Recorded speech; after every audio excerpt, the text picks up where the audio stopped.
Hi, welcome to Kiran TV news. Yogandhra 21 తారీఖున జరగబోతోంది. ఈ కార్యక్రమం రికార్డు స్థాయిలో జరగబోతోంది. ఒక గిన్నిస్ వరల్డ్ రికార్డు కాబోతోంది. ఒక్క విశాఖపట్నంలోనే ఒకే ప్రాంతంలో 3.5 లక్షల మంది ఒకే ప్రాంతంలో యోగా చేయబోతున్నారు. ఇది ఒక రికార్డు కాబోతోంది. ఇది ముఖ్యంగా ఒక ప్రతిష్టాత్మకంగా తీసుకొని చంద్రబాబు నాయుడు గారు ముఖ్యమంత్రిగా ఆయన చేస్తున్న కార్యక్రమం అని చెప్పాలి.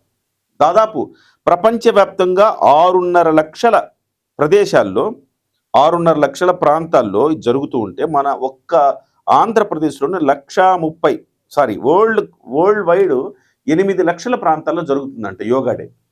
కానీ ఒక్క ఆంధ్రప్రదేశ్లోనే 1,30,000 ప్రాంతాల్లో జరుగుతుంది yoga day. So at the same time విశాఖపట్నంలో నేను చెప్పాను కదా, 3.5 లక్షల మంది పాల్గొంటున్నారు. అలాగే 2 కోట్ల మందిని దీంట్లో రిజిస్ట్రేషన్ చేయాలని టార్గెట్గా పెట్టుకుంటే 2,39,00,000 మంది ఇప్పటికే యోగా కార్యక్రమంలో పాల్గొనడానికి రిజిస్ట్రేషన్స్ చేసుకున్నారట. అలాగే 2,600 మాస్టర్ కోచ్లను తీసుకురావాలి, మాస్టర్ ట్రైనర్స్ని ఇందులో పార్టిసిపేట్ చేయించాలనుకున్నారు. కానీ 5,451 మంది మాస్టర్స్ ట్రైనర్స్ స్వచ్ఛందంగా ముందుకొచ్చారు.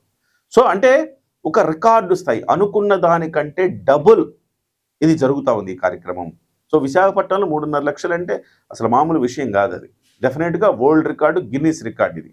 సో బహుశా ఇది కేవలం ఒక చంద్రబాబు గారికి మాత్రమే సాధ్యమవుతుంది. ఇలాంటి ఈవెంట్లు చేయటం కానీ, ఇట్లాంటిది ప్రపంచ దృష్టిని ఆకర్షించడం కానీ, దేశం దృష్టిని ఆకర్షించడం కానీ ఇది కేవలం ఒక చంద్రబాబుకే సాధ్యమవుతుందని చెప్పాలి. ఎందుకంటే గతంలో కూడా చాలా అంశాల్లో సో ఎవరు ఊహించని రీతిలో చాలామంది నవ్వుతారు.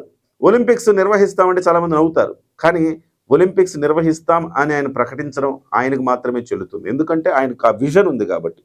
At the same time national games జరిగింది, అప్పుడు కూడా చాలామంది నవ్వారు. నేషనల్ గేమ్స్ జరిగింది ఒక 20 ఏళ్ల క్రితం. ఆ నేషనల్ గేమ్స్ హైదరాబాద్లో జరుగుతాయంటే చాలామంది నవ్వారు, మనకు అంత శక్తి ఉందా అని. అవి నిర్వహించారు. సో ఒక థింక్ బిగ్ అంటారు కదా, పెద్దగా ఆలోచించండి, కలలు కనండి, వాటిని సాకారం చేసుకోండి అన్నట్టుగా చంద్రబాబు నాయుడు గారు పంద అట్లుంటుంది. అందుకే ఒక విజనరీ లీడర్ అయ్యారు చంద్రబాబు గారు అని చెప్పాలి. సో ఒకవైపు ఏమో నరుకుతాం, చంపుతాం, లేపేస్తాం అనే ఒక ప్రతిపక్ష నాయకుడు ఉంటుంటే, ఒకవైపు ఏమో ముఖ్యమంత్రిగా ఒక పాజిటివ్ అప్రోచ్లో సో ప్రపంచం దృష్టిని మనం ఆకర్షిస్తే ఏమవుతుంది, ఇది పబ్లిసిటీ స్టంట్ అని చాలామంది అంటారు. ఎందుకు పబ్లిసిటీ స్టంట్ అయితే ఏమవుతుందంటే పబ్లిసిటీ స్టంట్ చేస్తే, పబ్లిసిటీ వస్తే ఏమవుతుందంటే మనం ఆకర్షిస్తే మన నగరానికి పెట్టుబడి. హైదరాబాద్ని ఆ రకంగా పబ్లిసిటీ పెంచడం వల్లనే హైదరాబాద్కి ఇన్ని పెట్టుబడులు వచ్చినాయి. ఇవాళ దేశంలో ఒక ప్రధానమైన నగరం, మంచి లివబుల్ కండిషన్లో ఉన్న నగరం ఇది. మీరు బెంగళూరుకి వెళ్ళండి, ట్రాఫిక్తో చచ్చిపోతాం. చెన్నైకి వెళ్ళండి, కాలుష్యం. ఢిల్లీకి వెళ్ళండి, కాలుష్యం. అలాగే కోల్కతాకి వెళ్ళండి, అక్కడ కూడా బీభత్సం. చాలా క్లాసికల్ సిటీ, చాలా లివబుల్ కండిషన్లో ఉన్న సిటీ అంటే హైదరాబాదే. ఆ రకమైన వాతావరణం క్రియేట్ అవ్వడానికి కూడా ఒక రకంగా చంద్రబాబు గారి విజనే కారణం అని చెప్పాలి.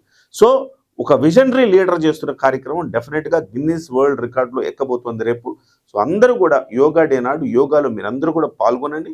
సో నాతో సహా నేను పాల్గొంటున్నా, మీరందరూ కూడా యోగా డేలో పాల్గొని దాన్ని ఒక మంచి సక్సెస్ఫుల్ ప్రోగ్రామ్గా మార్చండి.